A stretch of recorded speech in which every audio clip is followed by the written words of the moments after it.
ये एक करीबी खानदानी मामला है। हुदैबिया पेपर मिल के मामले में जब आप डायरेक्टर्स और शेयर होल्डर्स पर नजर डालें तो ये सिर्फ पूरा शरीफ खानदान, करीबी खूनी रिश्तेदार और चंद कजन्स हैं जिनका जिक्र डायरेक्टर्स के तौर पर भी किया जाता है। रमजान शुगर मिल की शेयर होल्डिंग पर नजर डालें तो आपको अंदाजा होता है कि उसे चीफ एग्जीक्यूटिव ऑफिसर जनाब हमजा शहबाज चला रहे हैं। शहबाज शरीफ नवाज शरीफ के छोटे भाई हैं। वो पंजाब असेंबली के रहनुमा थे जबकि उनके भाई वजीर आजम थे। उन पर शरीफ खानदान की मलकियत वाली कंपनी रमजान शुगर मिल के जरिए 10 करोड़ डॉलर की मनी लॉन्ड्रिंग का इल्जाम है। उन कम तनख्वाह वाले मुलाजिमीन के नाम पर अकाउंट खोले गए जो मत में नहीं आते।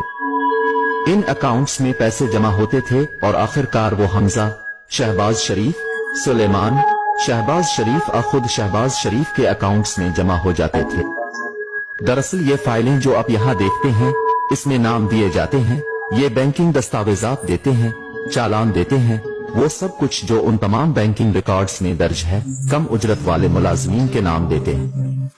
यहाँ एक मिसाल है, आप उसे देखें जनाब मसूद अनवर, वो उसे जनाब शहबाज शरीफ के नाम पर जमा करा रहे हैं। ये 1.6 मिलियन रुपए है।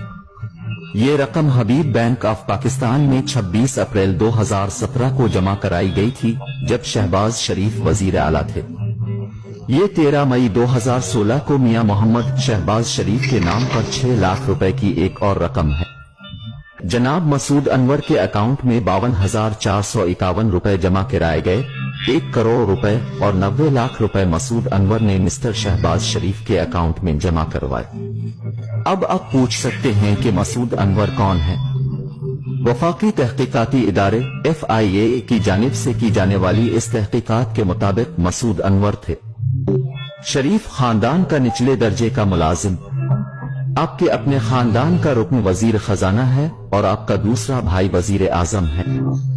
लिहाजा इस वक्त पूरी बैंकिंग चीन उनकी सहूलत के लिए मौजूद थी और मैं तहकीकात में शामिल एक जराये से बात कर रहा था। चूंकि एक बार जब उन्होंने बैंकरों से पूछा कि ये उनकी नाक के नीचे कैसे हो रहा है और उन्होंने इन तमाम सरगर्मियों को क्यों नहीं रोका, तो उन्होंने कहा कि लोग बंदूक बरदारों के साथ बैंकों में आते थे और एक खातून तफ्तीशकारों ने कहा कि वो एक बैंकिंग अफसर को रो रही थी कि हम क्या कर सकते थे। बैंक मैनेजर्स को बैंक के आला ओहदेदारों का फोन आता था। बैंक खुद शरीफ खानदान की करप्शन पर पर्दा डालने के इस गठजोड़ का हिस्सा थे। नाम निहाद पनामा पेपर्स में मनी लॉन्ड्रिंग और टैक्स चोरी के इल्जामात हैं। इसमें आलमी रहनुमा शामिल हैं और जहां उनमें से कुछ पर टैक्स से बचने की कोशिश में अपना पैसा छुपाने का इल्जाम है। ये पाकिस्तान के लोगों के लिए हैरत की बात थी क्योंकि ये बैंक अलअक़वामी सतह पर सामने आया था। इसकी साख बहुत ज्यादा थी क्योंकि इससे पहले कई सालों से शरीफ खानदान इस खबर को इस्तेमाल करता रहा है कि उनके खिलाफ ये तमाम इल्जामात सियासी मुहर्रिकात पर मबनी है। पनामा पेपर्स में नवाज शरीफ के 3 बच्चों के नाम हैं। उनका खानदान ऑफशोर अकाउंट्स के जरिए लंदन में जायदादों का मालिक है। नवाज शरीफ की बेटी ने लंदन में जायदाद रखने से इनकार किया है। इसके दस्तावेजात मुबैना तौर पर के हैं और जाहिर करें कि वो जायदादों की ट्रस्टी है, मालिक नहीं। लेकिन वो दस्तावेजात की ये पूरी नामी फॉन्ट में लिखी गई है जो 2007 तक दस्तयाब नहीं थी। अगर आप 1992 और 93 को देखें तो ये बहुत अहम वक्त है। मरियम के असासों में 21 गना इजाफा हुआ है और 1 साल में इसका कोई जवाज नहीं है। आप एक कारोबार के मालिक नहीं हैं।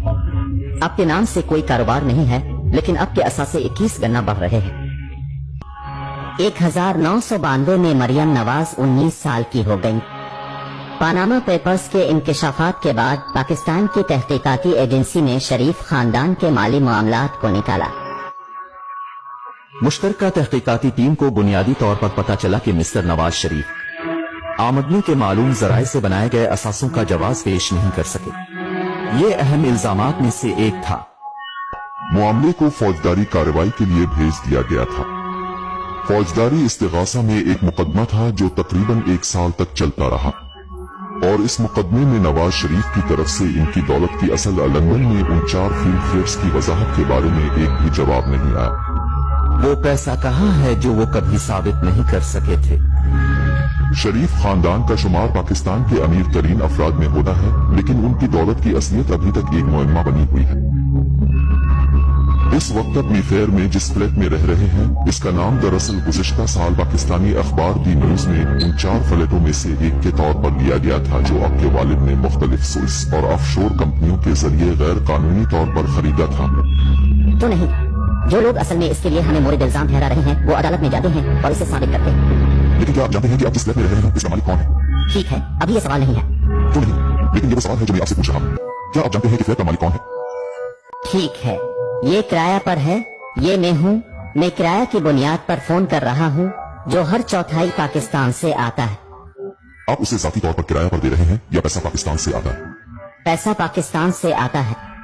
मैं अपने वालिदैन के साथ रहने वाले किसी भी दूसरे तालिब इल्म की तरह हूँ। मुझे हकीकत में ये जानने की जरूरत नहीं है कि हकायक क्या है और फ्लैट्स का मालिक कौन है और कौन किराया अदा करता है और कौन मेरे गुजर बसर के लिए अदायगी करता है।